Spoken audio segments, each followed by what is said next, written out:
السلام علیکم ورحمۃ اللہ وبرکاتہ۔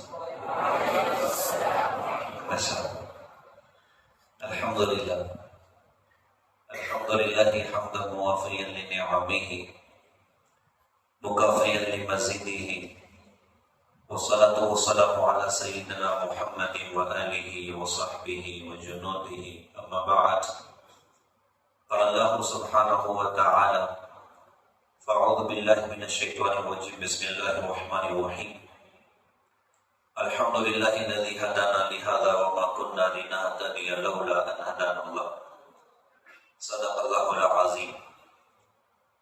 محترم علماء کرام، محترم بزرگوں، دوستوں، پیارے بھائیوں، پیارے بچوں، کہنے والے نے ایک بڑا خوبصورت شعر کہا تھا، وَمَن يَتَحَيَّرْ صَعُودَ الْجِبَالِ يَعِشْ أَبَدَ الدَّهْرِ بَيْنَ الْحُفَرِ، کہ جو بندہ کوہ پیمائی سے گھبراتا ہے وہ ساری زندگی گڈھوں میں زندگی گزارتا ہے۔ بلندیوں کا سفر مشقت سے طے ہوتا ہے، اور آپ حضرات سعادت مند ہیں کہ اللہ تعالیٰ نے آپ حضرات کو قرآن پر محنت کرنے کا خوبصورت موقع عطا فرمایا، دین کے سیکھنے اور سکھانے کا خوبصورت موقع اللہ پاک نے آپ حضرات کو عطا فرمایا۔ کہتے ہیں وہ میرے لمحات جو گزرے خدا کی راہ میں، بس وہی لمحات میری عزت کا حاصل ہے، جو وقت پڑھنے میں، پڑھانے میں، دین کے سیکھنے سکھانے میں، دین کی خدمت میں لگ رہا ہے، یہ ہماری اپنی زندگی کا حاصل ہے۔ اس پر کیا کچھ اللہ دے گا وہ اللہ ہی بہتر جانتا ہے۔ ہمارے ساتھی تھے، تبلیغ کا کام کرتے کرتے دین کی محنتوں میں دنیا سے رخصت ہو گئے۔ شروع کی زندگی غفلت والی زندگی تھی۔ آپ حضرات کو سناؤں کہ وہ شراب کے عادی تھے، توبہ تیلا کر کے اللہ نے دینی راہوں پر لگا دیا۔ تو بعض مرتبہ مسجد میں جمعہ کے بیان میں اکثر جاتے تھے اور ممبر پر بیٹھ کے بیان کرتے اور جوش ماں کے بعض مرتبہ کہتے تھے کہ یہ تبلیغ کا کام ہے جس نے گٹر کے کیڑے کو اٹھا کر مسجد کے ممبر پہ بٹھا دیا۔ تو ایک بات اکثر وہ بیان میں کہتے تھے کہ اللہ ان دین کی محنتوں پر، ان قربانیوں پر، اپنے آپ کو لگانے اور کھپانے پر جو کچھ اللہ تعالیٰ ہمیں دے گا، اگر اللہ تعالیٰ اس اجر اور انعام کو اللہ تعالیٰ ہمارے ذہنوں پر، ہماری نگاہوں میں اللہ کھول دے تو ہمارا کلیجہ اس کو برداشت نہیں کر سکتا، خوشی کے مارے پھٹ جائے گا کہ کیا کچھ اللہ پاک نے انعام رکھا ہے اور کتنا بڑا اجر اللہ پاک نے رکھا ہے۔ اس لیے بات سمجھائے گی کہ دو بندے ہوں جن پر اللہ پاک کے انعامات ہوں، ایک بندے کو اللہ پاک نے دنیا بڑی بہت زیادہ دی ہو، اور دوسرا بندہ ایسا ہو جس کو اللہ پاک نے قرآن کا علم عطا کیا، قرآن کی دولت عطا فرمائے۔ اب یہ بات سمجھائے گی کہ یہ بندہ جس کو اللہ نے قرآن کی دولت دی ہے، اگر یہ احساس اپنے اندر رکھتا ہے یا اس کو جو کچھ ملا وہ مجھے نہ ملا، تو ارشاد فرمائے کہ اس نے قرآن کی تحقیر کی ہے۔ اللہ نے کتنی بڑی دولت دی ہے، اللہ نے کتنی بڑی نعمت دی ہے، ساری دنیا کا خزانہ ایک طرف اور قرآن کی دولت ایک طرف۔ ساری دنیا کا خزانہ تو ختم ہو جائے گا لیکن قرآن یہ کبھی ختم نہ ہوگا، اس کا اجر کبھی ختم نہ ہوگا، دینی تعلیمات ان کا اجر کبھی ختم نہ ہوگا، ساری دنیا ہاتھ سے نکل جائے گی۔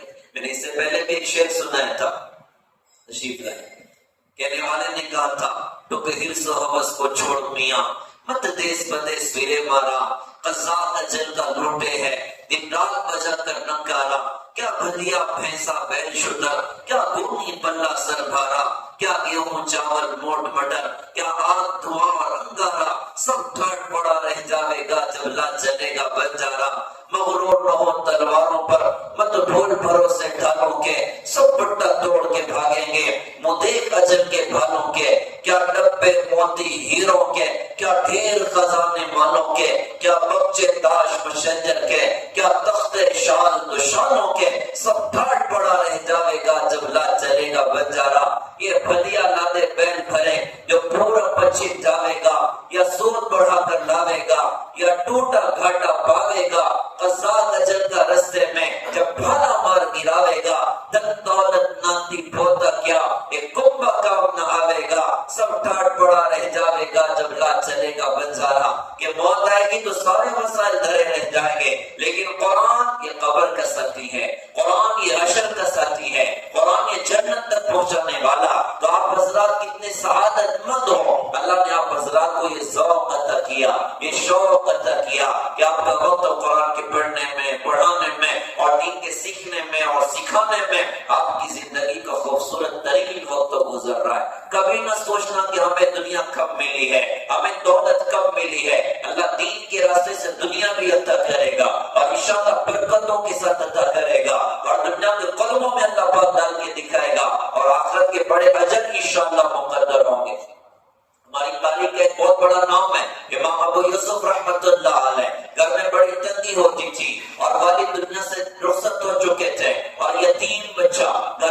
کھانے کا انتظام نہیں ہے، ماں نے سوچا کہ بچے کو کہیں جاب پر لگا دیتے ہوں، کہیں مزدوری پر لگا دیتے ہوں، 2-4 روپیہ ملے تو گھر کی روٹی کا خرچہ نکل جائے گا۔ اپنے بچے کو لے کر گئی اور ایک دھوبی کے پاس اس کو مزدوری پر رکھ دیا، کبھی حضرت یہ آپ کے یہاں پر آئے گا اور تھوڑا بہت آپ کا ہاتھ بٹائے گا، اگر آپ کچھ دے دیا کریں تو آپ کا بڑا احسان ہوگا، ہماری روٹی کا خرچہ نکل جائے گا۔ دھوبی نے کہا بہن جی بہت اچھی بات ہے، آپ اس کو میرے پاس روزانہ بھیج دیا کریں۔ اب بچہ روزانہ جاتا اور کام کرتا اور شام میں کچھ پیسے ملتے، اس میں روٹی کا انتظام ہو جاتا۔ کئی دن تو یہ معاملہ چلتا رہا، اب یوں ہوا کہ پیسے آنا بند ہو گئے۔ چکر کیا تھا، یہ بچہ گھر سے نکلا اور دھوبی کے پاس جا رہا ہے، راستے میں ایک مدرسہ ہوتا تھا جس کے ذمہ دار حضرت امام ابو حنیفہ رحمۃ اللہ علیہ، وہ اللہ کے بندوں کو حدیث کی تعلیم دے رہے ہیں، دینی تعلیم سے مزین کر رہے ہیں۔ بچے نے دیکھا یہاں تو بڑا مجمع ہے، جا کر دیکھنا چاہیے کہ چل کیا رہا ہے۔ آ کر بیٹھا، قرآن نے دل کو کھینچ لیا اور حدیث کے علم نے دل کو کھینچ لیا۔ اب بچہ دھوبی کے پاس نہیں جا رہا ہے، روزانہ گھر سے نکلتا آ کے حضرت کی مجلس میں بیٹھتا، پیسہ گھر پہنچ نہیں رہا ہے۔ ماں کو بڑی تشویش ہوئی کہ کیا چکر ہے، پیسہ نہیں آ رہا ہے۔ تو ایک مرتبہ سوچا کہ جا کر دھوبی سے بات کرتی ہوں، وہ گھر سے نکلی، بچہ تو جا چکا، دھوبی کے پاس گئی اور جا کر کہا کہ میرا بچہ کدھر ہے؟ کہتی آپ کا بچہ تو آیا نہیں۔ ماں نے کہا کہ جی کئی دن سے آپ پیسہ بھی نہیں دیتے ہو، تو کہا کہ جب بچہ آتا ہی نہیں تو پیسے کس بات کے دو؟ ماں کو بڑی حیرانگی ہوئی کہ یہ کیا چکر ہے۔ بچے کو تلاش کرتے کرتے نکلی تو دیکھا کہ امام ابو حنیفہ رحمۃ اللہ علیہ ان کی مجلس میں بچہ بیٹھا ہوا، بچے کا ہاتھ پکڑ کے اٹھایا اور اٹھا کر کہا جی آپ تو بڑے مالدار آدمی ہیں، یہ یتیم بچہ ہے، غریب بچہ، ہمارے گھر میں روٹی کا انتظام نہیں ہوتا، میں نے بچے کو دھوبی کے پاس رکھا تھا، یہ 2-4 روپیہ مل جائے تو اب غریبوں کا چولہا جو ہے وہ گھر میں ہو جائے گا، آپ نے میرے بچے کو بگاڑ دیا۔ امام ابو حنیفہ رحمۃ اللہ علیہ بچے کا ذوق دیکھا تھا، بچے کا شوق دیکھا تھا، ان کی والدہ سے یوں فرمایا مر یرانا اوضا یتعلم عقل الفلودتی بدون الفسقی، کہ پگلی جا میں تو دیکھ رہا ہوں تیرا بچہ میرے پاس پستے کے تیل میں بنا ہوا فالودہ کھانے کا ہنر سیکھ رہا ہے۔ ان کی اپنی جان کہنے لگی انت شیخ قد خریف تھا وذهب عقلک، آپ بوڑھے ہوں گے اور دماغ بھی تمہارا سٹیا گیا ہے، آپ بہتی بہتی باتیں کرتے ہو، ہمیں روٹی کا ٹکڑا کھانے کو ملتا نہیں ہے اور آپ بات کرتے ہو کہ میرا بیٹا پستے کے تیل میں بنا ہوا فالودہ کھائے گا۔ امام ابو حنیفہ رحمۃ اللہ علیہ نے بچے کا ذوق اور شوق دیکھا تھا، تو بچے نے کہا بیٹا کتنا پیسہ روز لگتا ہے؟ کبھی اتنا گھر کا خرچہ ہے، کا ٹینشن نہ لو میں سارا ادا کروں گا، روزانہ آ کر یہاں پر دین کی تعلیم حاصل کرو، میں ان تمام اہل خیر آئے ہوئے حضرات کو سلام کرو، اکرامہ مدرسہ کا تعاون کرنے والے تمام حضرات مرد و خواتین کو سلام کرو جو اپنی حلال کمائیاں اللہ کے دین کی تعلیم کی نسبتوں پر خرچ کر رہے ہیں اور کام کرنے والوں کو تعاون کر رہے ہیں، اور جو حضرات کام کر رہے ہیں انہیں بھی مبارکباد پیش کرو، ہمارے حفاظ کرام کو، ہمارے علماء کرام کو، یہ حضرات بڑی محنتیں کر رہے ہیں۔ خیر اکرامہ میں چٹائیاں پھٹی ہوئی نہیں ہوتی، عام طور سے یاد کرتا ہوں کہ پھٹی ہوئی چٹائیوں پر بیٹھ کر امت کے بچوں کو قرآن سکھانے والے اور حدیث کا علم دینے والے ساری دنیا سونا بنا کر ان کو گفٹ کر دی جائے تو ان کی محنت کا بدل نہیں ہو سکتا، ان کی محنت کا بدل حشر کے میدان میں اللہ پاک ان کو عطا کرے گا اور اپنی شان کے مطابق اللہ پاک عطا کرے گا۔ تو امام ابو حنیفہ رحمۃ اللہ علیہ اللہ نے مال بھی بڑا دیا تھا، بچے کا وظیفہ باندھ دیا کہ بیٹا ٹینشن کی بات نہیں، میں سارا خرچہ کروں گا، تو روزانہ دین کی تعلیم کی حاصل کیا کر۔ آپ بچوں سے بھی کہوں گا آسمان ارادے کے ساتھ ہمت کر کے آگے بڑھیے، اپنے آپ کو لگائیے، اپنے آپ کو کھپائیے، اللہ دنیا اٹھا کے قدموں میں ڈالے گا اور آخرت کے بڑے احسان انشاءاللہ اللہ تعالیٰ مقدر کرے گا۔ یہ بچہ محنت کرتا رہا کرتے کرتے 17 سال اس نے اپنے استاد کے ساتھ گزارے، 17 سال گزارے ہیں اور اب تو جوان ہو چکا ہے اور بڑا عالم ہو چکا ہے۔ اچھا ابھی بھی غربت ہے، ابھی بھی تنگی ہے، ابھی بھی گھر کی روٹی کا خرچہ مشکل ہوتا ہے۔ اچھا ایک بڑا پرنت قصہ ہوا اس زمانے میں، اس زمانے کے بادشاہ تھے ہارون رشید رحمت اللہ علیہ۔ ایک مرتبہ وہ کسی بات پر اپنی بیوی سے ناراض ہو گئے اور ناراض ہو کے غصے میں اپنی بیوی سے یوں کہہ دیا کہ آج رات تو نے میرے منزل میں گزارا تو تجھے 3 طلاق ہے۔ غصہ بڑی خطرناک چیز ہے، آدمی کو غصہ آتا ہے وہ کام کرتا ہے، اپنی ساری زندگی بیٹھ کے پچھتاتا ہے۔ کسی سے جھگڑا ہوا، غصہ آیا، کہتے کر کے مر گیا، اب وہ تو مر گیا اور یہ ساری زندگی جیل میں سڑ رہا ہے، کسی بات پر بیوی سے ناراض ہو گیا اور غصے میں طلاق دے دی۔ اور مالکوں میں یہ ہوتا ہے کہ طلاق دینے کے بعد آدمی کا جب غصہ ٹھنڈا ہوتا تو بہت ٹینشن ہوتا، وہاں پہ مفتی صاحب کے پاس جاتا اور جا کے کہتا مفتی صاحب میں غصے میں بول دیے رہوں، تو مجھ سے مفتی صاحب بھی بولتے بیٹا خوش ہو کے کون طلاق دیتا ہے، لوگ غصے میں دیتے نا، ایک دم بھی تو آؤٹ آف کنٹرول نہیں ہونا کہ ایک دم طلاق کے فیصلے کرنا۔ تو ہارون رشید رحمت اللہ علیہ کسی بات پر اپنی بیوی سے ناراض ہو گئے، ناراض ہو کے یوں کہہ دیا کہ آج رات تو نے میرے ملک میں گزارا تو تجھے 3 طلاق ہے۔ بات تو کہتی، جب غصہ ٹھنڈا ہوا تو بڑا ٹینشن ہوا کہ بھائی اب کریں تو کیا کریں، بیوی سے میں نے یہ کہہ دیا ہے۔ تو جو علماء تھے ان کے اپنے درباری علماء ان کو جمع کیا، جمع کر کے کہا بھائی میں نے یہ کہہ دیا ہے تو بیوی بچہ اس کی کوئی شکل ہے؟ تو ہر بندے کی پرواز الگ الگ ہوا کرتی ہے، جو جتنی قربانی دے گا، جو جتنی محنت کرے گا، اللہ اس کو اتنی بڑی پرواز اللہ پاک عطا کرے گا۔ یہ جو موجود دربار کے علماء تھے ان کی پرواز اتنی آگے کی نہ تھی، وہ سطحیت سے دیکھ رہے تھے۔ اور انہوں نے کہا کہ حضرت آپ کا ملک تو بہت بڑا ہے، اچھا پلین کا زمانہ تو ہے نہیں، اور ٹرین کا زمانہ نہیں، ادھر ممبئی میں بٹھایا اور پہنچانے والے مالیگاؤں نہیں آ پاتے، حاجی صاحب کا میسج آ جاتا ماشاءاللہ میں جدہ اتر چکا ہوں، ایسا تو دور تھا نہیں فلائٹ کا۔ کہا کہ حضرت آپ کا ملک تو بہت بڑا، آپ کی بیوی کو آپ کے ملک سے باہر نکالنے میں تو ہفتوں لگ جائے گا، اور آپ نے یوں کہہ دیا کہ اگر آج رات تو نے میرے ملک میں گزارا تو تجھے 3 طلاق ہے۔ بیوی بچہ اس کی کوئی شکل نہیں ہے۔ ہارون رشید رحمت اللہ علیہ کو بڑا ٹینشن تھا، بیوی ہاتھ سے نکل جائے کتنے مشکل کی چیز ہے بھائی، ایک تو ملتی بڑی مشکل سے، ارے بولو صحیح ہے نا، ابھی آپ لوگوں کا بھی موقع انشاءاللہ آئے گا، ارے صاحب ایسا ہی ہے نا، مشکل سے ملتی ہے، مل جائے نصیب ہے، اور اس کو 2 مل جائے اس کا بڑا نصیب ہے، الحمدللہ اللہ کا شکر ہے، اللہ تعالیٰ عافیت فرمائے۔ تو خیر ہارون رشید رحمت اللہ علیہ کو بڑا ٹینشن، تو ذہن میں بات آئی، کہا کہ بھائی کوئی امام ابو حنیفہ کے شاگردوں میں ادھر ہے؟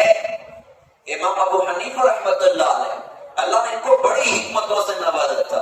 ایک مرتبہ ان کے محلے میں ایک آدمی کے گھر پہ چوری ہوئی، اور چوروں نے گھر کے مالک کو نہ پکڑا، ہاتھ پیر باندھ دیے اور گردن پہ خنجر رکھ کے کہا کہ اگر تو نے ہمارا نام بتایا تو یہ جملہ کہہ کہ اگر میں نے تم لوگوں کا نام اوروں کو بتایا تو میری بیوی کو 3 طلاق۔ چوروں نے گردن پہ خنجر رکھے گا، یہ تو جملہ بولا کہ اگر تو نے ہمارا نام کسی کو بتایا تو تیری بیوی کو طلاق پڑ جائے۔ اب وہ بھیا مرتا کیا نظر تھا کہ بھائی اگر میں نے تمہارا نام کسی کو بتایا تو میری بیوی کو 3 طلاق۔ اب چوری ہو گئی، سارا مال چلا گیا، اب یہ چوروں کو پہچانتا تھا، نام بتایا تو بیوی جائے، نام نہ بتایا تو مال ہاتھ نہ آئے، تو کریں تو کیا کریں، بڑا ٹینشن۔ تو وہ گیا امام ابو حنیفہ رحمت اللہ علیہ کے پاس، جا کر کہا کہ حضرت ایسا لفڑا ہو گیا میرے ساتھ، بڑی مشکل کڑی ہو گئی ہے۔ تو حضرت نے کہا ٹینشن نہ لے، اپنا حل نکال دیں گے۔ کیسے نکالیں گے؟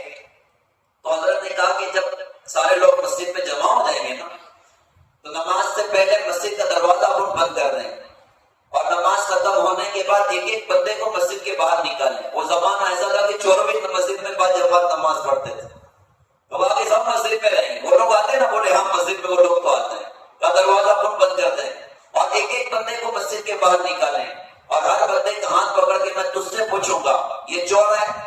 اگر وہ چور نہیں ہے تو تو کہہ دینا نہیں یہ چور نہیں، اس کو باہر، دوسرے کو باہر، تیسرے کو باہر۔ جب چور کا ہاتھ میں پکڑوں گا اور یوں پوچھوں گا یہ چور ہے تو کچھ مت بولنا، خاموش رہنا۔ آپ حکمت سمجھ، اس نے نام بھی نہیں بتایا اور چور پکڑا۔ تو ہارون رشید رحمت اللہ علیہ کہا کہ بھائی کوئی امام ابو حنیفہ کے شاگردوں میں ادھر ہے؟ تو کسی نے کہا ایک نوجوان ہے ابو یوسف، ان کے شاگرد ہیں، اور ان کو بتاؤ۔ اب حضرت امام ابو یوسف رحمت اللہ علیہ کو بتایا کیا یہ جوان عالم ہے اور غربت میں زندگی ہے، آج جب تشریف لائے تو ہارون رشید رحمت اللہ علیہ نے کہا کہ جی میں نے اپنی بیوی سے یوں کہہ دیا ہے کہ آج رات تو نے میرے ملک میں گزارا تجھے 3 طلاق۔ بیوی بچہ کو شکل ہے تو اس نے محنت بہت کی تھی، اپنے آپ کو انہوں نے لگایا اور کھپایا بہت تھا، تو قرآن اور حدیث کی پرواز اللہ نے اس بندے کو دی تھی۔ انہوں نے برجستہ کہا ایک کام کرو، مسجد کے اندر ایک خیمہ لگاؤ، جیسے دیکھا بولوں کے لیے ہم لوگ پردہ لگاتے ہیں، ایک خیمہ لگاؤ، شام ہونے سے پہلے آپ کی بیوی کو خیمے میں داخل کر دو اور ساری رات اس کی وہیں گزرواؤ، اور صبح ہو جائے تو خیمے سے باہر نکال لو، طلاق نہیں پڑے گی۔ اور بھی تو علماء ادھر بیٹھے تھے، انہوں نے سوالیہ نظروں سے دیکھا کہ بیٹا تو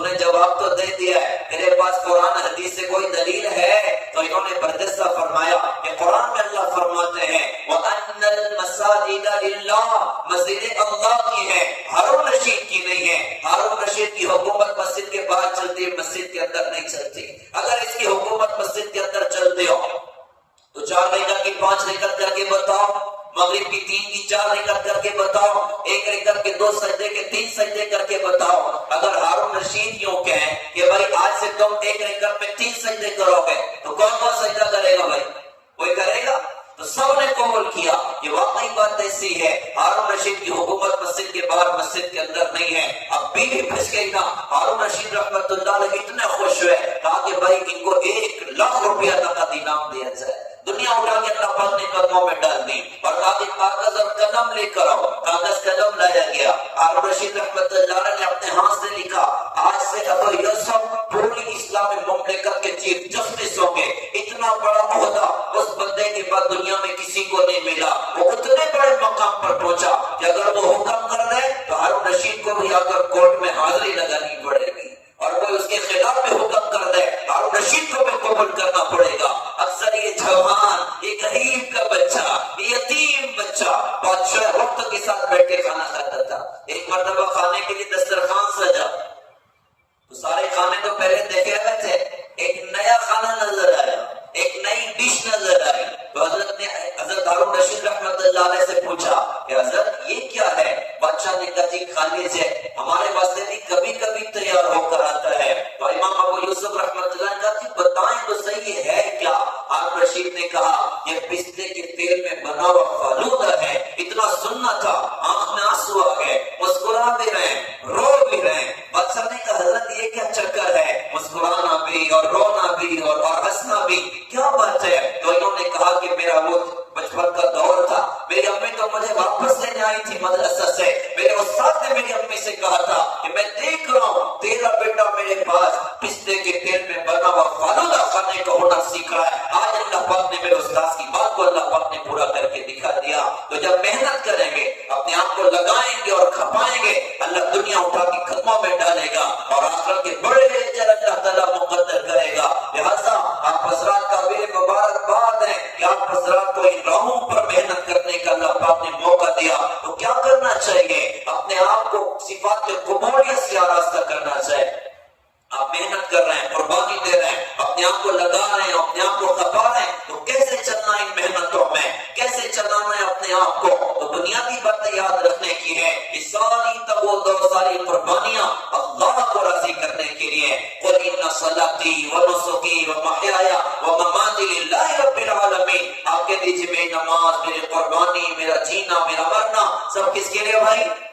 اللہ کے لیے۔ ہمارا حفظ قرآن کس کے لیے؟ مدرسے میں آنا کس کے لیے؟ اپنے آپ کو لگانا اور کھپانا کس کے لیے؟ یہ سب اللہ کے لیے ہے۔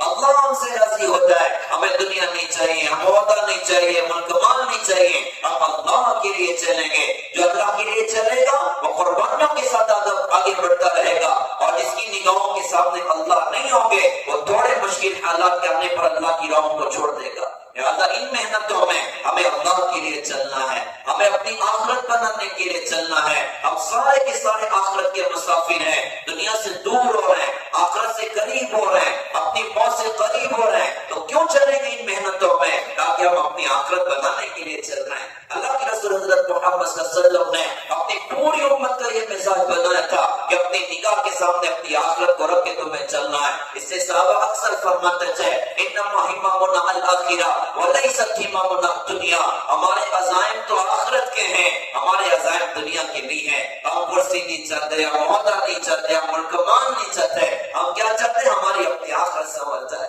ہماری اپنی آخرت بن جائے۔ سارے صحابہ کی زندگیاں اٹھائیں۔ اللہ کے رسول حضرت محمد صلی اللہ علیہ وسلم اب مکہ سے ہجرت کر کے مدینہ تشریف فرما، انصار مدینہ انہوں نے سب کچھ قربان کر دیا حضرت محمد صلی اللہ علیہ وسلم کے دین کے نام پر۔ ان کی کھیتیاں اجڑ گئی، ان کے باغات اجڑ گئے، ان کے گھروں کے چولہے سرد پڑ گئے، ان کی بیٹیاں بھوکی، ان کے بچے بھوکے ہیں، ان کے پیٹوں پر پتھر بندھے ہوئے ہیں۔ ایک مرتبہ انصار قبیلوں میں قبیلہ تھا اشعری قبیلہ۔ اشعری قبیلہ کے لوگ ایک مرتبہ اکٹھے ہو کے آپس میں مشورہ کیا کہ کام کرتے ہیں، اللہ کے رسول حضرت محمد صلی اللہ علیہ وسلم کے پاس جا کر 4 مہینے کی چھٹی مانگتے ہیں کہ آپ ہمیں باہر جماعت میں نہ بھیجیے گا، اب مقامی طرز پر پورا کا پورا دین کا کام کریں گے۔ وہ چھٹی کا مطالبہ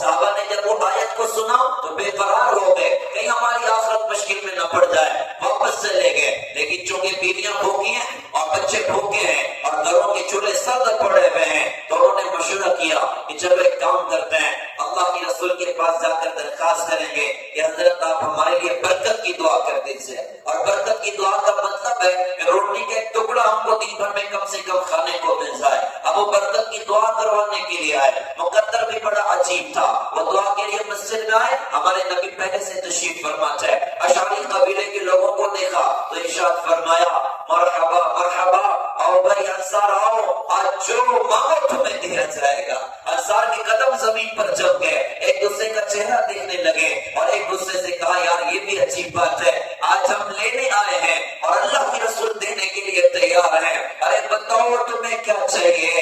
حیرانگی کی بات ہے، یہ بندے اپنی بھوک کو بھول گئے، اپنے بیوی بچوں کا بلکنا اور تڑپنا بھول گئے، اپنے چولوں کا سرد ہونا بھول گئے، ایک دوسرے کا چہرہ دیکھ کے کہا کہ بھائی آج اگر اللہ کی رسول یہ بات فرماتے ہیں تو روٹی نہ مانگو بلکہ مال نہ مانگو، دنیا کی دولت نہ مانگو، آج اللہ کی رسول کے سے درخواست کرو کہ حضرت آپ ہماری مغفرت کی دعا کر دیجیے کہ اللہ ہمیں معاف کر دے۔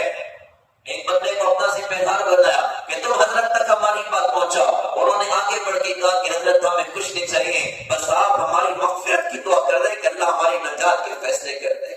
اللہ کے رسول نے سنا تو آنکھوں میں آنسو آ گئے، آپ بھی تو اپنے صحابہ کے حالات کو جانتے تھے، آپ نے دونوں ہاتھ آسمان کی طرف اٹھا کے اللہ پاک سے دعا فرمائی، اللہ کو انصار کی مغفرت فرما، ان کے بچوں کی مغفرت فرما، ان کے بچوں کے بچوں کی مغفرت فرما، کئی نسلوں کی مغفرت کی دعائیں لے کر یہ خوشی خوشی اپنے گھروں کو لوٹے کہ ہمارا تو اپنا کام بن گیا کہ ہماری اپنی آخرت بن گئی۔ لہٰذا میرے بھائیوں، ہم سب کو اپنی محنتوں میں اپنی آخرت کو سامنے رکھ کر چلنا ہے کہ میری اپنی آخرت بن جائے۔ اللہ کیسے راضی ہوں گے، آخرت کیسے بنے گی؟ تو اس کے لیے بنیادی سبق یہ ہے کہ ہم اپنی زندگی کو نیک اعمال سے مزین کریں، اعمال کا ذوق، اعمال کا شوق اپنے اندر پیدا کریں۔ حضور پاک صلی اللہ علیہ وسلم نے اپنی پوری امت کا یہ مزاج بنایا کہ عمل کی راہوں سے تمہیں اپنے اللہ سے جڑنا ہے اور عمل کی راہوں سے تمہیں اپنے اللہ سے لینا ہے۔ آپ نے خود اس پر عمل کر کے دکھایا۔ آپ کے گھر میں ایک مرتبہ فاقہ آ گیا، 9 گھر تھے ہمارے نبی کے مدینہ میں، ہر گھر پر حضرت کی آمد ہے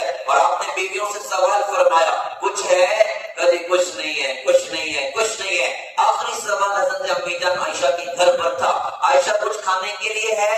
تب تو اہلیہ محترمہ نے کہا کہ حضرت کچھ بھی نہیں ہے۔ ہمارے نبی نے فرمایا کہ عائشہ اب تو مسجد جاؤں گا اپنے اللہ سے مانگنے کے لیے۔ آپ نے وضو فرمایا، بازو میں مسجد تھی، آپ مسجد گئے، وہاں جا کے 2 رکعت نماز پڑھی، دعا کر رہے ہیں، 2 رکعت نماز پڑھی، دعا کر رہے ہیں۔ پیچھے کیا ہوا؟ آسمانی دنیا پر ہلچل مچی ہوئی ہے اور حضرت عثمان غنی رضی اللہ تعالیٰ اللہ کے رسول کی ملاقات کے لیے حاضر خدمت ہیں۔ آ کر پوچھا کہ اللہ کے رسول کہاں؟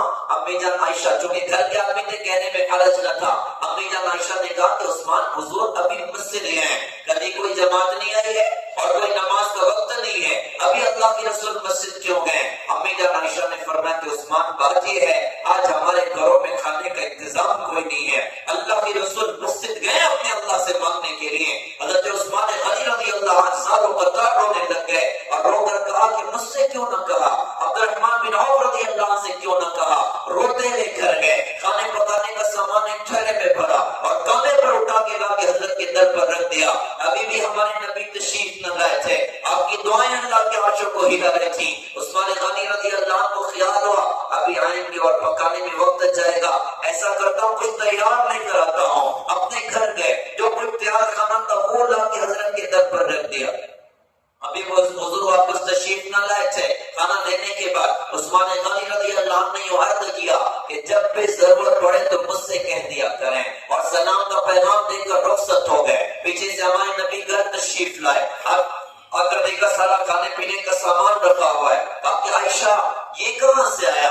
امی جان عائشہ نے یہ عرض کیا کہ حضرت آپ اللہ سے مانگنے گئے تھے، اللہ خالی ہاتھ تو نہیں لوٹاتا نا، عثمان آئے تھے، یہ سارا کا سارا دے کر گئے ہیں۔ ہمارے نبی بڑے خوش ہوئے اور دونوں ہاتھ آسمان کی طرف اٹھا کر دعا فرمائی کہ اللہ میں عثمان سے راضی تو بھی اس سے راضی ہوتا، میں عثمان سے راضی تو بھی اس سے راضی ہو جا، میں عثمان سے راضی تو بھی اس سے راضی ہو جا۔ میں سلام کروں اکرما فاؤنڈیشن کے ذمہ داروں کو، اس ادارے کے ذمہ داروں کو اور تعاون کرنے والے احباب کو۔ ایک بیٹا اٹھایا کہ مشکل میں پھنسے ہوئے لوگوں کی مدد کرنا، بیواؤں کی مدد کرنا، یتیموں کی مدد کرنا، ضرورت مندوں کی مدد کرنا، ان بچوں کو ہمت اور حوصلہ دینا کہ جن کے ماں باپ اس قابل نہیں کہ اپنے بچوں کو دینی تعلیم سے مزین کر سکیں، ان کا تعاون کرنا، کتنا بڑا اجر اللہ پاک عطا کرے گا، کتنی بڑی دولت اللہ پاک عطا فرمائیں گے۔